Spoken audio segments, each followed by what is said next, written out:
Now, 5 years ago this week, a sitting member of Congress and 18 others were shot at a supermarket in Tucson, Arizona.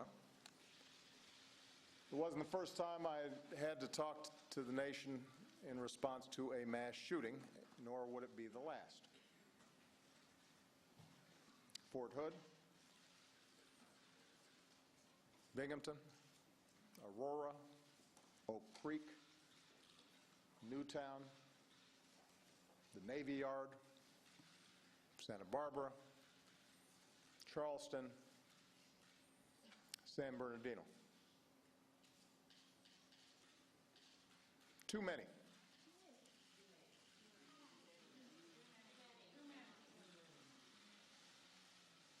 Now, thanks to a great medical team and the love of her husband, Mark,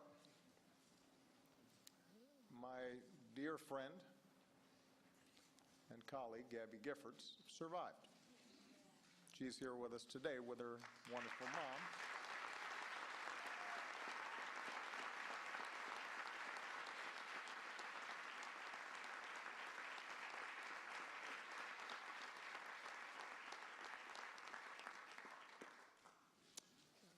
This thanks to a great medical team, her wonderful husband, Mark, who, by the way, the last time I met with Mark, this is just a small aside, you may know Mark's twin brother is in outer space. He came to the office, and I said, "How often are you talking to him?" He says, "Well, I usually talk to him every day, but the call was coming in right before the meeting, so I think I may have not answered his call," which made me feel kind of bad. That's a long-distance call. So I told him if his brother Scott is calling today, that he should take it. Turn the ringer on.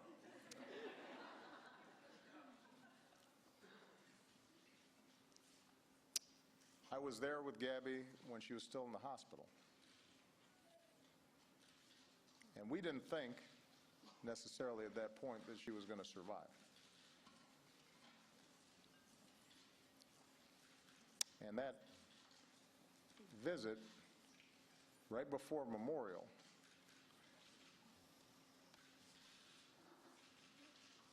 about an hour later, Gabby first opened her eyes. Now, I remember talking to Mom about that. But I know the pain that she and her family have endured these past 5 years. And the rehabilitation and the work and the effort to recover from shattering injuries. And then I think of all the Americans who aren't as fortunate. Every single year, more than 30,000 Americans have their lives cut short by guns. 30,000. Suicides, domestic violence, gang shootouts, accidents. Hundreds of thousands of Americans have lost brothers and sisters or buried their own children. Many have had to learn to live with a disability or learn to live without the love of their life. A number of those people are here today. They can tell you some stories. In this room right here, there are a lot of stories. There's a lot of heartache. There's a lot of resilience. There's a lot of strength. But there's also a lot of pain. And this is just a small sample. The United States of America is not the only country on earth with violent or dangerous people. We are not inherently more prone to violence. But we are the only advanced country on earth that sees this kind of mass violence erupt with this kind of frequency. It doesn't happen in other advanced countries. It's not even close.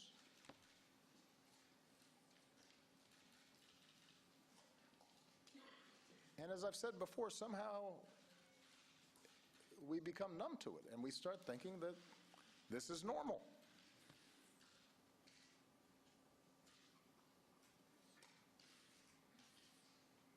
And instead of thinking about how to solve the problem, this has become one of our most polarized partisan debates. Despite the fact that there's a general consensus in America about what needs to be done. That's part of the reason why on Thursday I'm going to hold a town hall meeting in Virginia on gun violence. Because my goal here is to bring good people on both sides of this issue together for an open discussion. I'm not on the ballot again. I'm not looking to score some points. I think we can disagree without impugning other people's motives or without being disagreeable. We don't need to be talking past one another, but we do have to feel a sense of urgency about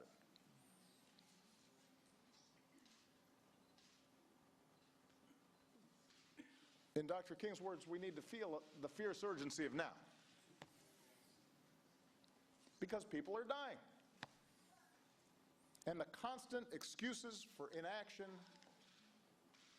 no longer do. No longer suffice. That's why we're here today. Not to debate the last mass shooting, but to do something to try to prevent the next one.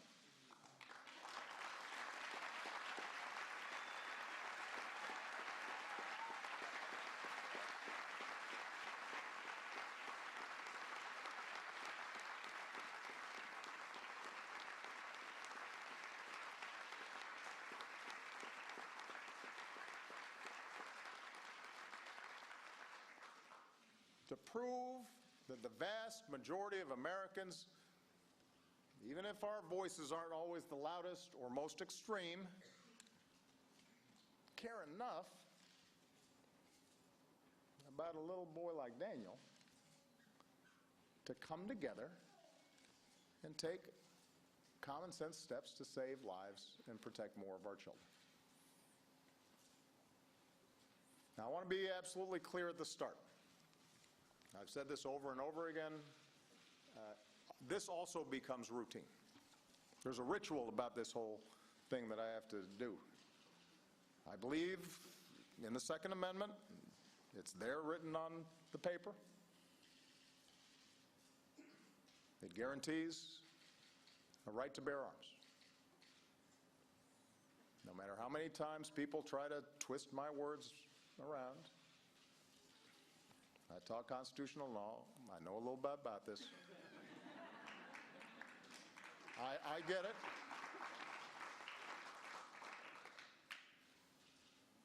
But I also believe that we can find ways to reduce gun violence consistent with the Second Amendment. I mean, think about it. We all believe in the First Amendment, the guarantee of free speech, but we accept that you can't yell fire in a theater. We understand there are some constraints on our freedom in order to protect innocent people. We cherish our right to privacy, but we accept that you have to go through metal detectors before being allowed to board a plane. It's not because people like doing that, but we understand that that's part of the price of living in a civilized society. And what's often ignored in this debate is that a majority of gun owners actually agree. A majority of gun owners agree that we can respect the Second Amendment while keeping an irresponsible, law-breaking few from inflicting harm on a massive scale. Today, background checks are required at gun stores. If a father wants to teach his daughter how to hunt, he can walk into a gun store, get a background check, purchase his weapons safely and responsibly. This is not seen as an infringement on the Second Amendment. Contrary to the claims of what some gun rights proponents have suggested, this hasn't been the first step in some slippery slope to mass confiscation. Contrary to claims of some presidential candidates apparently before this meeting, this is not a plot to take away everybody's guns. You pass a background check, you purchase a firearm. The problem is some gun sellers have been operating under a different set of rules. A violent felon can buy the exact same weapon over the internet with no background check, no questions asked. A recent study found that about 1 in 30 people looking to buy guns on one website had criminal records.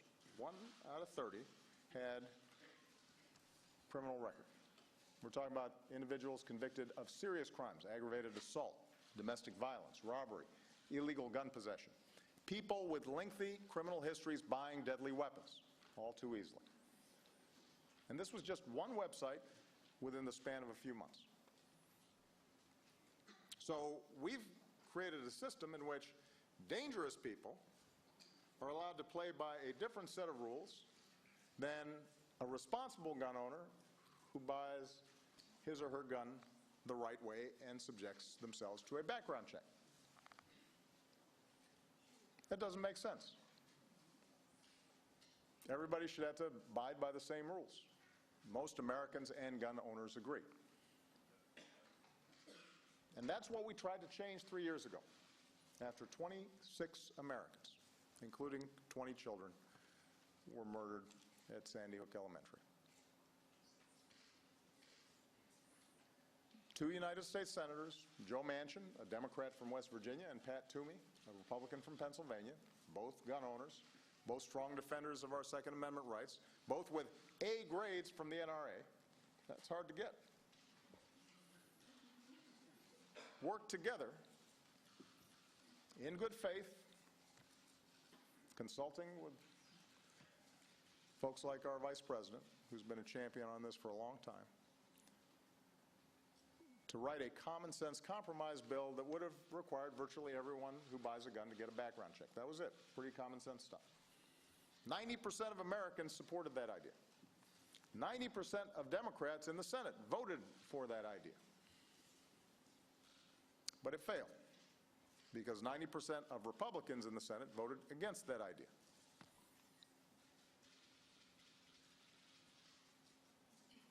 How did this become such a partisan issue? Republican President George W. Bush once said, "I believe in background checks at gun shows or anywhere to make sure that guns don't get into the hands of people that shouldn't have them." Senator John McCain introduced a bipartisan measure to address the gun show loophole, saying we need this amendment because criminals and terrorists have exploited and are exploiting this very obvious loophole in our gun safety laws. Even the NRA used to support expanded background checks. And by the way, most of its members still do. Most Republican voters still do. How did we get here? How did we get to the place where people think requiring a comprehensive background check means taking away people's guns?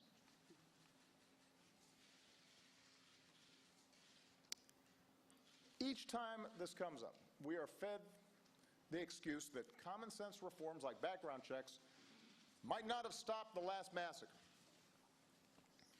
or the one before that, or the one before that, so why bother trying?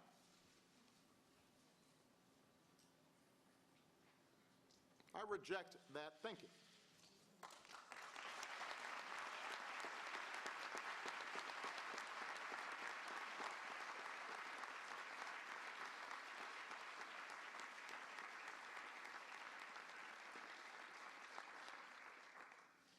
We know we can't stop every act of violence, every act of evil in the world. But maybe we could try to stop one act of evil, one act of violence. Some of you may recall at the same time that Sandy Hook happened, a disturbed person in China took a knife and tried to kill with a knife a bunch of children in China. But most of them survived because he didn't have access to a powerful weapon. We maybe can't save everybody, but we could save some. Just as we don't prevent all traffic accidents, but we take steps to try to reduce traffic accidents. As Ronald Reagan once said, if mandatory background checks could save more lives, it would be well worth making it the law of the land.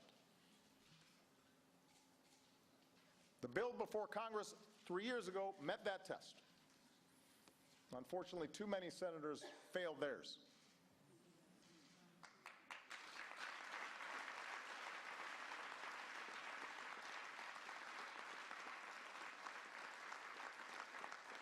In fact, we know that background checks make a difference.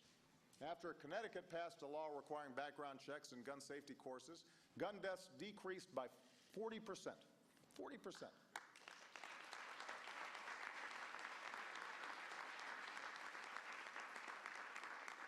Meanwhile, since Missouri repealed a law requiring comprehensive background checks and purchase permits, gun deaths have increased to an almost 50% higher than the national average. One study found, unsurprisingly, that criminals in Missouri now have easier access to guns. And the evidence tells us that in states that require background checks, law-abiding Americans don't find it any harder to purchase guns whatsoever. Their guns have not been confiscated, their rights have not been infringed.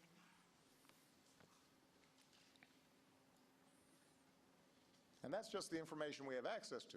With more research, we could further improve gun safety, just as with more research, we've reduced traffic fatalities enormously over the last 30 years.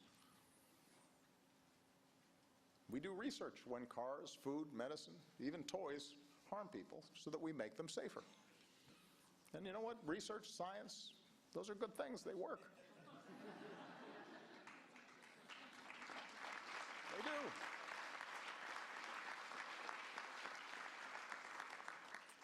But think about this. When it comes to an inherently deadly weapon,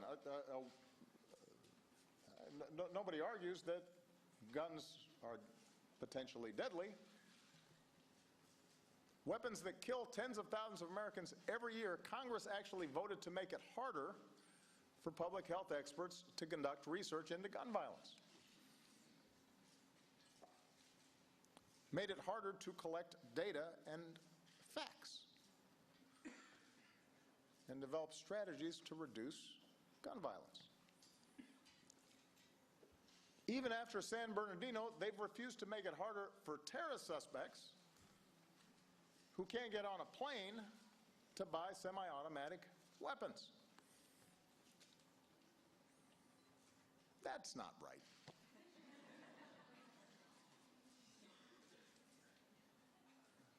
That can't be right.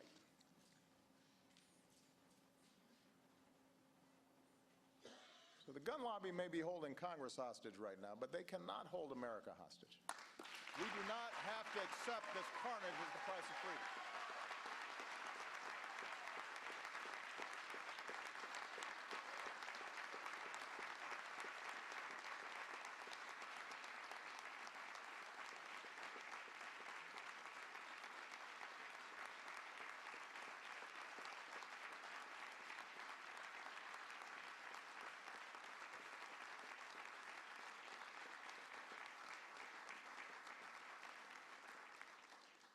Now, I want to be clear, Congress still needs to act. The folks in this room will not rest until Congress does.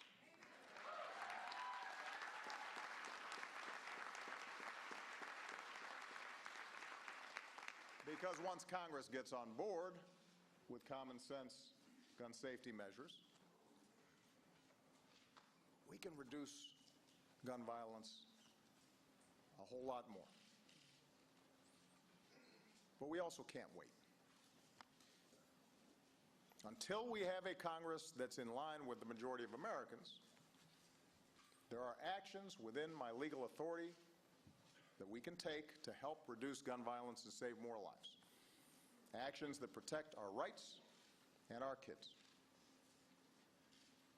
After Sandy Hook, Joe and I worked together with our teams, and we put forward a whole series of executive actions to try to tighten up the existing rules and systems that we had in place. But today we want to take it a step further. So let me outline what we're going to be doing.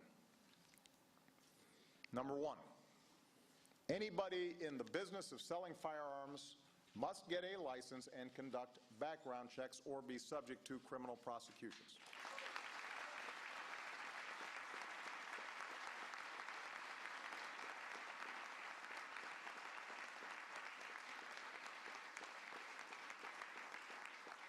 It doesn't matter whether you're doing it over the internet or at a gun show. It's not where you do it, but what you do. We're also expanding background checks to cover violent criminals who try to buy some of the most dangerous firearms by hiding behind trusts and corporations and various cutouts. We're also taking steps to make the background check system more efficient. Under the guidance of Jim Comey and the FBI and our Deputy Director, Tom Brandon at ATF, we're going to hire more folks to process applications faster, and we're going to bring an outdated background check system into the 21st century.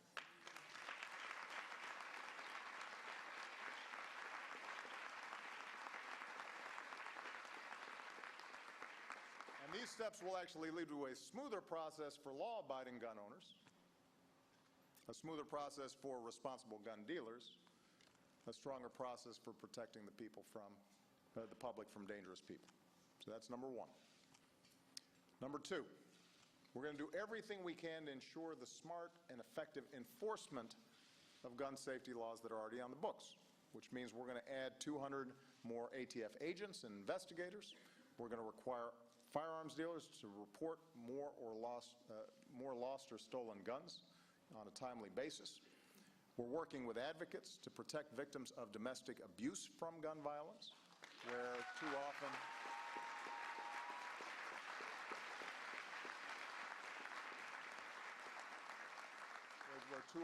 people are not getting the protection that they need.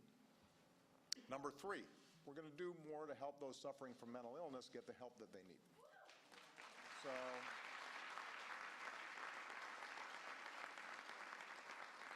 high-profile mass shootings tend to shine a light on those few mentally unstable people who inflict harm on others, but the truth is that nearly 2 in 3 gun deaths are from suicides.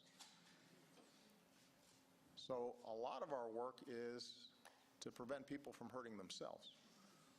That's why we made sure that the Affordable Care Act, also known as Obamacare, finally, that law made sure that treatment for mental health was covered the same as treatment for any other illness. And that's why we're going to invest $500 million to expand access to treatment across the country.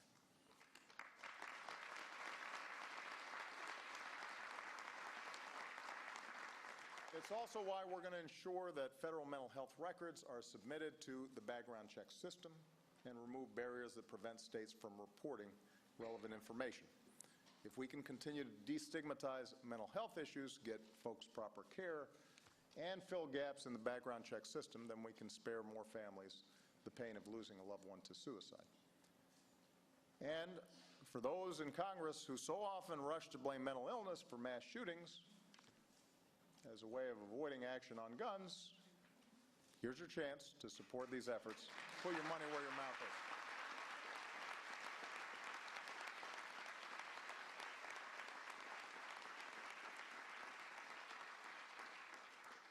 Number 4, we're going to boost gun safety technology. Today, many gun injuries and deaths are the result of legal guns that were stolen or misused or discharged accidentally. In 2013 alone, more than 500 people lost their lives to gun accidents, and that includes 30 children younger than 5 years old. Now, in the greatest, most technologically advanced nation on earth, there is no reason for this. We need to develop new technologies that make guns safer. If we can set it up so you can't unlock your phone unless you got the right fingerprint, why can't we do the same thing for our guns?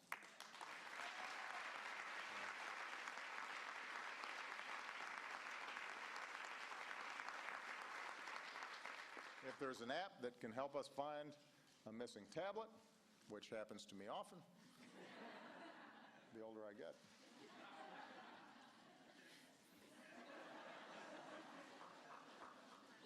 If we can do it for your iPad, there's no reason we can't do it with a stolen gun. If a child can't open a bottle of aspirin, we should make sure that they can't pull a trigger on a gun, right?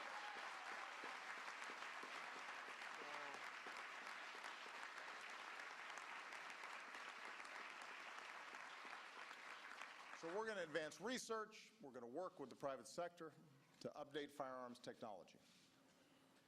And some gun retailers are already stepping up by refusing to finalize a purchase without a complete background check, or by refraining from selling semi-automatic weapons or high-capacity magazines.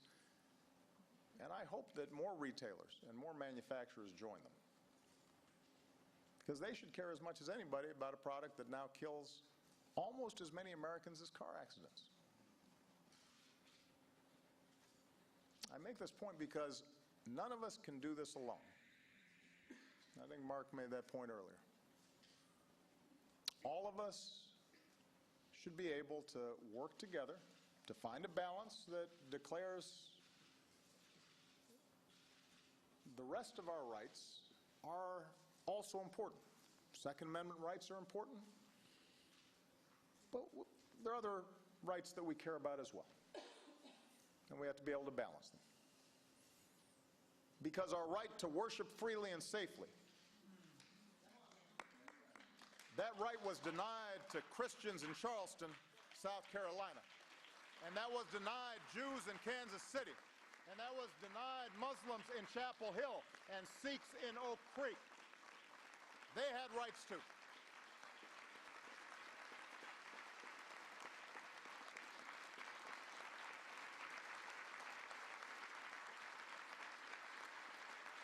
Our right to peaceful assembly, that right was robbed from moviegoers in Aurora and Lafayette. Our unalienable right to life and liberty and the pursuit of happiness, those rights were stripped from college kids in Blacksburg and Santa Barbara, and from high schoolers at Columbine, and from first graders in Newtown.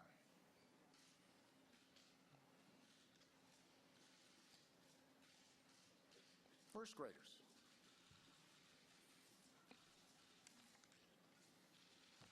And from every family who never imagined that their loved one would be taken from our lives by a bullet from a gun.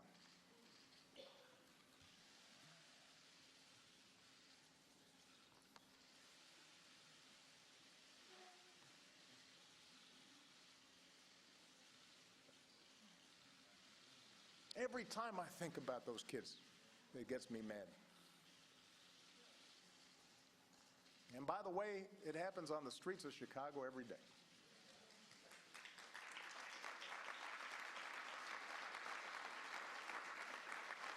So,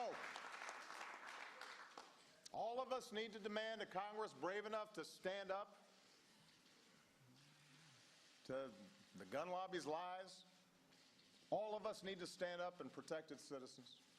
All of us need to demand governors and legislators and businesses do their part to make our communities safer. We need the wide majority of responsible gun owners who grieve with us every time this happens and feel like your views are not being properly represented, to join with us to demand something better.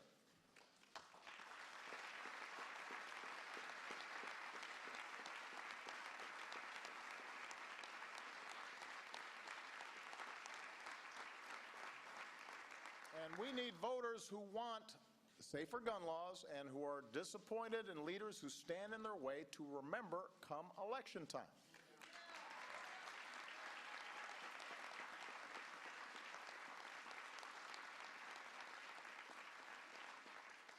I mean, some of this is just simple math.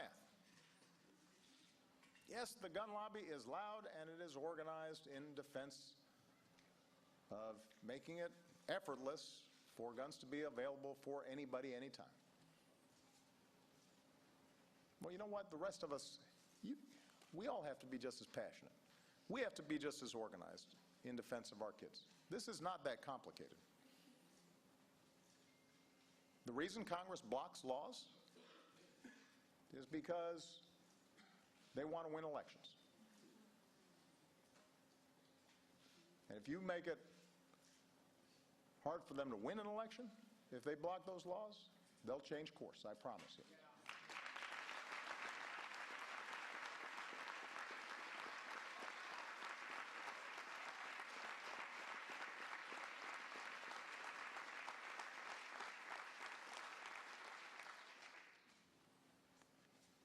And yes, it will be hard. And it won't happen overnight. It won't happen during this Congress. It won't happen during my presidency. But a lot of things don't happen overnight. A woman's right to vote didn't happen overnight.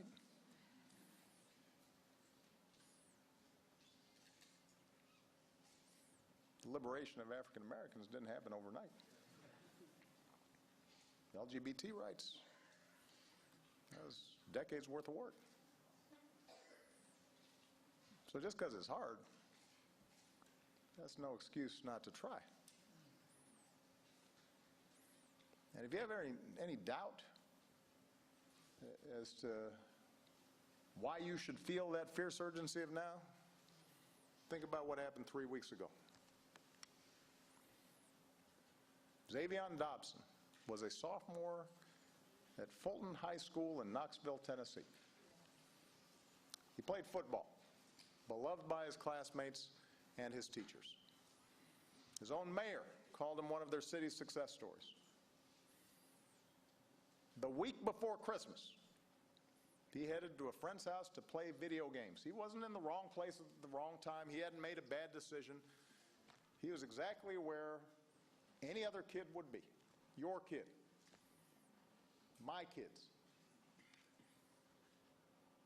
And then gunmen started firing. And Xavion, who was in high school, hadn't even gotten started in life, dove on top of 3 girls to shield them from the bullets. And he was shot in the head. And the girls were spared. He gave his life to save theirs. An act of heroism a lot bigger than anything we should ever expect from a 15-year-old.